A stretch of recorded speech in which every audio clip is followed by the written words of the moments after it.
What's up, everybody? Welcome back to Backbreaker. Today we have a fun episode as we go through our second off-season of the series.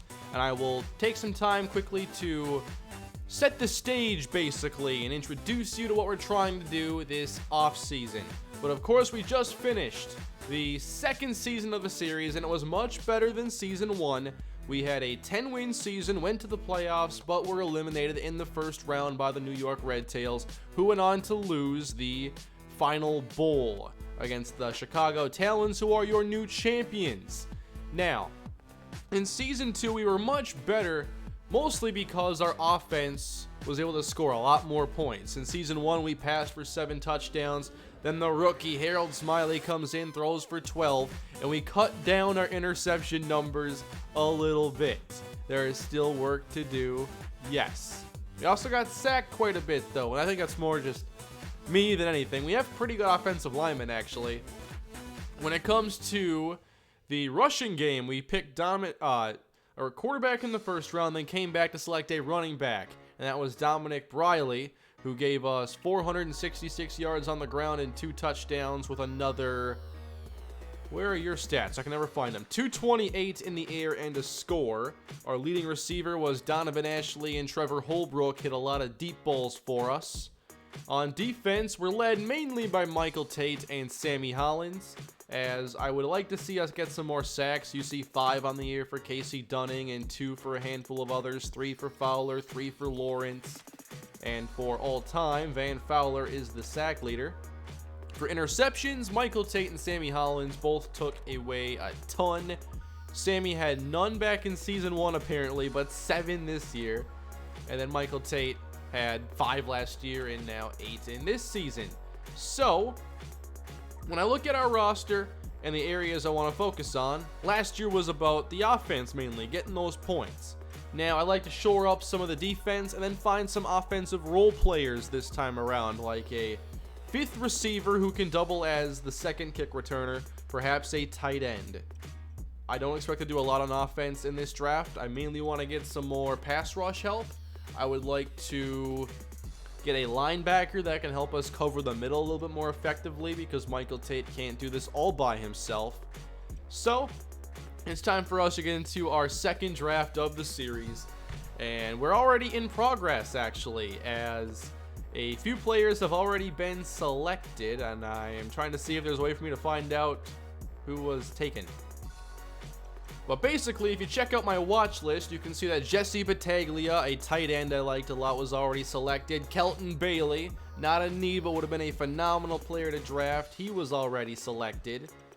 Anybody else on the watch list? Jalen Roussel, linebacker, along with Tariq Melendez, the talented all-purpose running back, and Jamari Morales, along with Dorian Frazier. So everybody who's been drafted so far has been on our watch list prior. So now, what is our top priority in a season like this? After solving quarterback, we think, and a number of other positions, what is our top priority? We got to get a punter at some point. Probably not here in the first round, but I got to get a punter. I'm tired of Talon Masterson.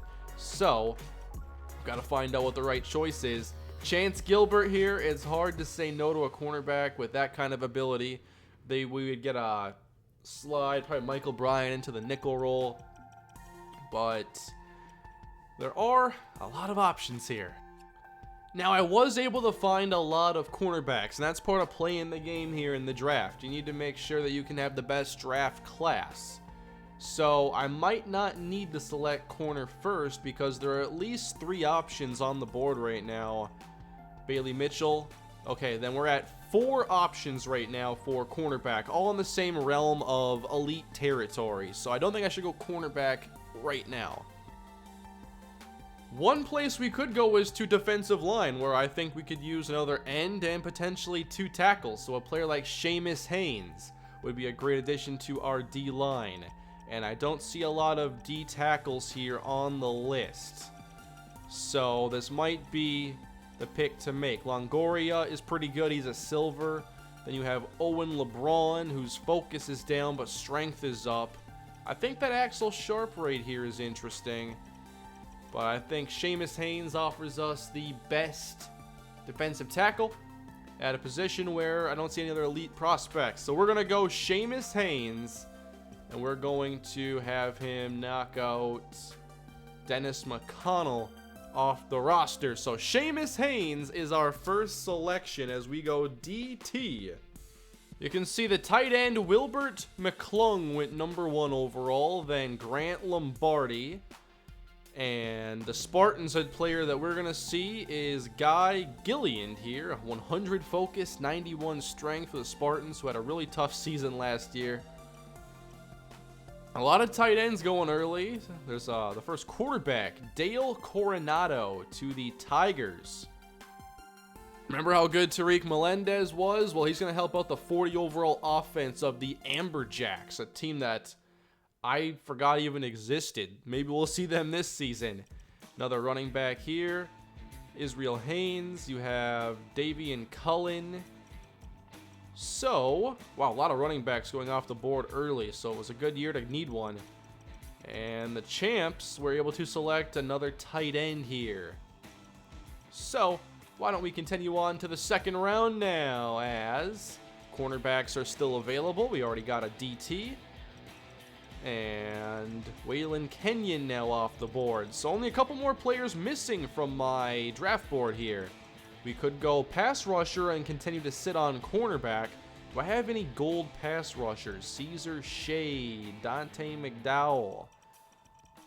What about the gold DNs? I don't see any here. So unfortunately, pass rusher might still be an area of concern. But we could still address the line or linebacker. When it comes to linebackers, there are 2 golds available. Kobe McBride and Keanu Tolliver. Now, McBride gets the edge in focus, speed, and strength, whereas agility is the same. So McBride, the superior prospect by a little bit. Why don't we take Kobe McBride right now, and we will have to release... Let's release Jack Callahan. So Kobe McBride is our second selection. We're beefing up this front 7. A lot of offensive linemen going here. Guard, tackle, tackle. And the Amberjacks go for another running back, Trent Ramsey. You got to fix more than one weakness in the draft, guys. But we take Kobe McBride. I'm pretty happy with that. That'll help out our defense a good bit. The Talons take Alden Cope. So, corners still available, it would appear. Keaton Bird now off the board here. Receiver, if I want to address that, I'm going to have to take a risk on someone I don't have scouted. So, that is somewhat concerning. This might be a good time to take a cornerback. Alex McCaffrey here, 94 speed, 99 agility. And then Quincy Lewis has 90 speed, 92 agility, so I would give the edge to McCaffrey. And then you got to compare him to the player at the top, Chance Gilbert, 94 speed, 95, or 94 agility, 95 speed.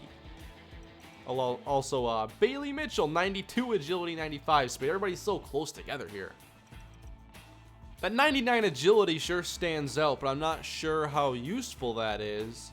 He has 54 strength, and obviously making those tackles are important. Chance Gilbert gives us the highest focus.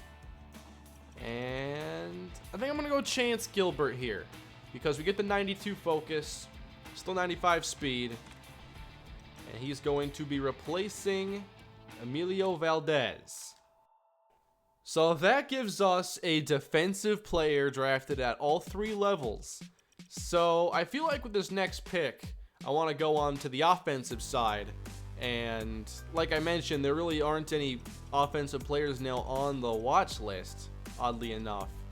So in that case, I might have to take a risk on just someone who has a really good combine. I want a wide receiver that can catch the bubble screen, that can return kicks if they kick it away from Holbrook, and I just don't think Almanza has been the right guy there. So I gotta find, there are a lot of good 40s here, but it's a risk no matter what you do. Here we actually get a really good blend of everything. Some of these players had lower bench presses and squats or slower 40s. But here we get a 4-2-40, 23 bench reps, 44 vertical leap, 26 squats. We're going to go and draft, and he's a speed bias, which is what I'm looking for. Maurice Hooper. We're rolling the dice here on Maurice Hooper, and he's immediately going to replace Christopher Almanza. So this might not work out, but we are releasing Almanza, and here we go. What are the ratings? I still don't know. I have to scroll down in here, I think, to find out. Please give me good news. And the Storm select Maurice Hooper, who has 96 speed, 91 agility, and 92 focus. He might be a little bit more than a number 5 receiver, so that's a phenomenal selection for us.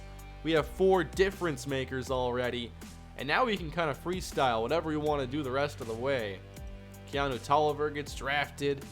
Might have been a player I'd consider right now. And we still have corners available. Also a pass rusher, although not of the caliber I would like. So now I think I'm going to go Alex McCaffrey, and I'm going to get that 99 agility and see what that's all about. So I end up getting 2 pretty interesting corners here, and he's going to replace Harold Matthews. And I don't see any punters getting taken. Fullbacks are, and a lot of them actually. We take Alex McCaffrey. I'm pretty happy with that selection and the draft overall. So 2 picks left to make. Still some golds out there. Plenty of them. But what do I want to go for this time? Now left guard, I believe, is our weakest starting position. Turner Adams here is the starter. We have a pretty good center, pretty good right guard, Brett Gant. So if I want to go right guard here and actually address some more offense, now would be the time. And Jackson Walker is the gold available. Are there any others? No, there are not. So why don't we complete this offensive line? Okay, so another good player added to the team. We have 1 selection left to make, and it's going to be a punter. Daquan Foster, I believe, is the best punter on my board. The only punter on my board. I'm ready for some better punts. The time is now. Daquan Foster replaces Talon Masterson. I might keep him on the roster, though. We'll replace Aubrey Barajas so we can compare stats down the road. So there is our draft. I feel like this was a really good draft for us. Here is the final round of selections, and we probably took one of the best players available here, Daquan Foster. You got to have a good punter in Backbreaker, otherwise you lose a field position game so quickly. And now I'm really excited to see what this team can do. I think we shored up a lot of areas in this draft. We go DT, linebacker, corner, receiver, corner, guard, and punter. So a defensive-focused draft, but we got some offensive difference makers as well. This was an ideal draft, I believe. So, here's a look at the roster now. Harold Smiley is here. Dominic Briley. Clark Harrison remains at starting fullback. And then at receiver, I'm going to have to find a home for Maurice Hooper, as he's probably too good to be sitting down here at wide receiver 5. Donovan Ashley has been great. Then Todd Strong is still our tight end. I would have loved to get another tight end, but they went early and it just didn't work out that way, where I had a lot of opportunities to draft them in the first place. At guard, Jackson Walker will be a day 1 starter. And on the defensive side, Casey Dunning and Van Fowler, still your starting ends. Actually, probably should make Terrence Snyder a starting end. Sorry, Van Fowler. Defensive tackle, Seamus Haynes. Do I want to use Kincaid or Lawrence? I feel like I say Kincaid's name a lot more often, so I'll keep Kincaid there. Lawrence as third. Then at linebacker, we got to find a home for Kobe McBride. And let's replace Heath Bowman. At cornerback, now we got some really good talent. We'll put Michael Bryan in the nickel. We'll replace him with Chance Gilbert. And Alex McCaffrey, the dime. We could see McCaffrey leapfrog Brian. Safeties remain the same, and I've been waiting for this for so long. Daquan Foster, your brand new punter. I cannot wait for his first punt. I cannot wait to go 3 and out and watch him just send it 60 yards or something we've never seen before in this series. So, there you go, everybody. We are going to be on to the new season here very shortly. And let me skip the preseason game, and we're playing the Spartans in week 1. I believe that's been the same every year of the series so far. Schedule looks like this, as we will play the Amberjacks in week 2 and then the New England Militia. So at least a couple new teams on here. The Chicago Talons, last year's champs. And again, we finish up with 2 games against the Tanks. I'm not sure why that's always the same. But that will do it for this episode. Thank you all for watching and supporting the Backbreaker Season Mode series. Hope you are enjoying. And if you are, please leave a like, comment below any feedback you have, and subscribe to the channel. What do you think this team can do this year? Let me know, and we'll find out how their journey begins in Season 3 next time.